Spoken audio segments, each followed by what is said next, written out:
Salam Indonesia. Anda menyaksikan berita terkini bersama saya Agus Jagatraya. Bendungan pembangkit listrik tenaga air yang didukung Thailand sedang dibangun di Sungai Mekong dekat Luang Prabang, ibu kota kerajaan lama Laos, yang bertujuan untuk mengekspor listrik ke negara tetangga Thailand. Namun hal ini juga meningkatkan kekhawatiran atas masa depan situs warisan UNESCO yang indah tersebut. Anywhere in Asia can match the charm and the culture.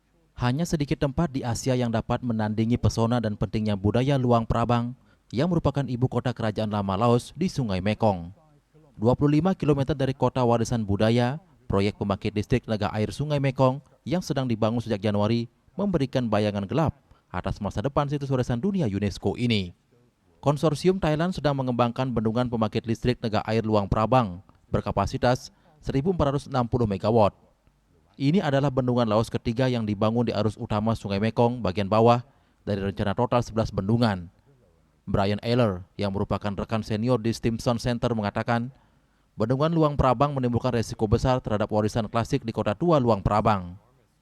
Dampak bendungan tersebut dapat merugikan pariwisata Luang Prabang. Banyak kapal yang membawa wisatawan dari perbatasan Thailand tidak akan bisa melewati bendungan tersebut. Laporan UNESCO sangat mendesak pemerintah Laos untuk menghentikan pembangunan bendungan di lokasi ini. Apalagi bendungan Sayaburi sudah terletak di Sungai Mekong di bawah Luang Prabang. Lokasi bendungan Luang Prabang juga terletak 8,6 km dari sesar gempa aktif. Di sisi lain, pemerintah Laos mengatakan resiko seismik telah dibahas dalam desain bendungan tersebut. Play a middle ground, but they're absolutely correct that there is a significant threat to the World Heritage values of this. Baik pemerintah Laos maupun Thailand menolak seruan untuk menghentikan proyek bendungan tersebut.